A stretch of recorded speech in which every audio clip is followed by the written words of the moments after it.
एक मैं ईमानदारी की रोटी बताता हूँ। एक बार एक अधिकारी मलिक भागो, बड़े अधिकारी थे, मालिक भागो, बहुत उनका नाम था, बहुत पैसे वाले थे।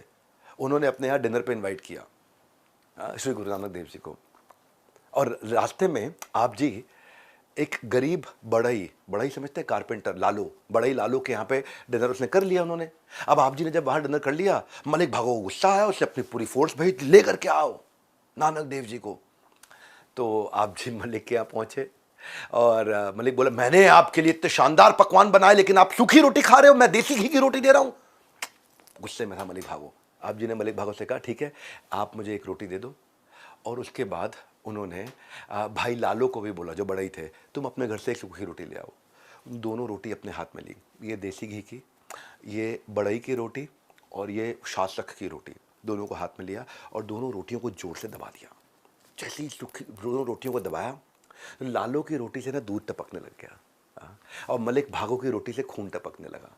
आप जी ने कहा, ये तो मुझे दूध के समान शुद्ध भोजन छोड़ के तुम मुझे रक्त ग्रहण करने के लिए आमंत्रित कर रहे हो।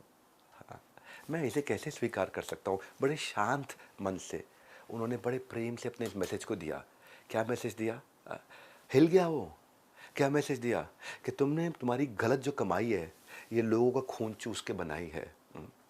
और बाद में जो बड़ई भाई लालो थे वो कई बार उनके साथ में दिखे और उनका जो घर था उसको धर्मशाला बना दिया, बाद में वो गुरुद्वारा भी बन गया, गुरुद्वारा खोई भाई लालो, लालो का कुआं आज भी वहीं पे है जिसका पानी इस कुएं का आज तक नहीं सूखा है। भाई लालो का इंटेंट था भूख मिटाना और मलिक भागो का इंटेंट था शान दिखाना। यहाँ इंटेंट को उन्होंने समझाया। आपके लिए मेरे लिए बड़ा इंपॉर्टेंट लेसन है ये कि इंटेंट, ये जो संस्कार आए हैं ना सिख धर्म में, ये यहीं से आए हैं। ये हर्षद मेहता हो, अब्दुल करीम तेलगी हो, शार्प माइंड थे पर इंटेंट सही नहीं था। कीरत करना के पिलर से इतना दूर चले गए कि आखिर में ना अपनों ने साथ दिया ना उनके खुद के पैसे ने साथ दिया, किसी ने उनका साथ नहीं दिया। ये था कीरत करना, ये डाला है संस्कार के अंदर। सिख धर्म का जो फाउंडेशन है, जो पिलर है, जहां से सिख धर्म आया है, ये संस्थापक हैं। तीसरा पिलर दिया उन्होंने नाम जपना। नाम जपना, चैंटिंग की शक्ति। चैंटिंग की शक्ति नहीं तो खूंखार डाकू को महर्षि वाल्मीकि बना दिया। मरा मरा से राम राम तक पहुंच गया। प्रहलाद ने भगवान का नाम जप के ओम नमो भगवते वासुदेवाय, और उसके बाद ही भगवान नरसिंह ने उनकी रक्षा करने के लिए हिरण्यकश्यप से। द्रौपदी ने भी जब भगवान का स्मरण किया तो दुशासन से कृष्ण ने आके उनके दुराचार से बचाया उनको। Chant the name of God के दो मतलब है, एक भगवान के नाम का जप करना और एक भगवान की इंस्ट्रक्शंस का जप करना। जैसे भगवद गीता भी पढ़ते हैं, गुरु ग्रंथ साहिब पढ़ते हैं, उनकी इंस्ट्रक्शंस को फॉलो करते हैं, तभी आपको राइट आउटकम, वही है यूनिवर्सल ट्रूथ। तो लाइफ में ये जो रूल्स बनाए हैं जो ऊपर वाले के, वो रूल्स को पढ़ना, वो कमांडमेंट्स को पढ़ना, वो भी नाम जपने के समान है। नाम जपना तीसरा इंपॉर्टेंट पिलर। इसलिए कहा जाता है, देखिए आप अगर क्रिश्चियनिटी में देखोगे, thou shall chant the holy names of the lord. अगर आप गुरु ग्रंथ साहिब देखो, कब कलयुग केवल नाम आधारा, नाम आधारा, नाम जप करना, सुमरि सुमरि नर उतरी आपारा। सिमरन करते करते उतरी आपारा, you will get delivered from this भवसागर। अगर आप वैदिक धर्मों को देखोगे, हरेर नाम हरेर नाम हरेर नाम एव केवलम कलो नास्ति एव ना अस्ति एव ना अस्ति एव गतिरन्यथा। 3 बार बोला हरेर नाम हरेर नाम हरेर नाम, ना अस्ति एव ना अस्ति एव ना। 3 बार बोलने का बड़ा महत्व होता है। कबूल है कबूल है कबूल है 3 बार बोलते हैं ना, भूल ना जाए आदमी। तलाक तलाक तलाक, बड़ा 3 बार बोलने का रेलेवेंस समझा रहा हूं मैं। नमाज अदायगी के बाद जब दुआ करते हैं तो अल्लाह को अलग अलग 99 नामों से पुकारा जाता है, हर जगह नाम।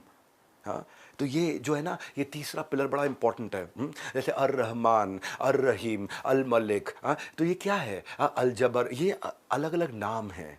और ये जब आप भगवान के नामों को पुकारते हो या उनके इंस्ट्रक्शंस को रिपीट करते हो तो आप प्यूरिफिकेशन होता है। तो केवल भगवान नाम के जाप से ही संसार से मुक्ति मिल सकती है। समुद्र को पार लगाने के लिए पर्याप्त है अपने आप में। जाप से दूर रहते पाप हैं और महसूस होता है अपने आप एक डिवाइन एनर्जी आपके साथ है।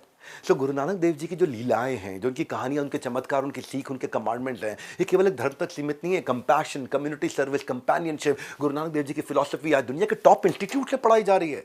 आज गुरु नानक फेलोशिप इंट्रोड्यूस करी गई है ऑक्सफोर्ड यूनिवर्सिटी में। ये तो कॉलेज की बात है, मैं तो कहूंगा हमारे देश के अंदर गुरु नानक देव जी के बारे में स्कूल में कैरेक्टर बिल्डिंग के लिए एक सब्जेक्ट पढ़ाना चाहिए। क्यों नहीं पढ़ाते हैं? क्या सिखा रहे हैं हमारे स्कूल में? ये कैरेक्टर बिल्ड करना हमारे को, जिससे बचपन से ही जब कैरेक्टर बिल्ड होगा तो भारत के लोगों का चरित्र निर्माण करना, यही मेरा भी कंट्रीब्यूशन है, यही प्रयास मैं कर रहा हूं। सिर्फ गुरु नानक देव ही नहीं, इससे पहले भी मैंने कई ग्रेट पर्सनालिटीज के कैरेक्टर के विषय में कई की स्टडी बना चुका हूं।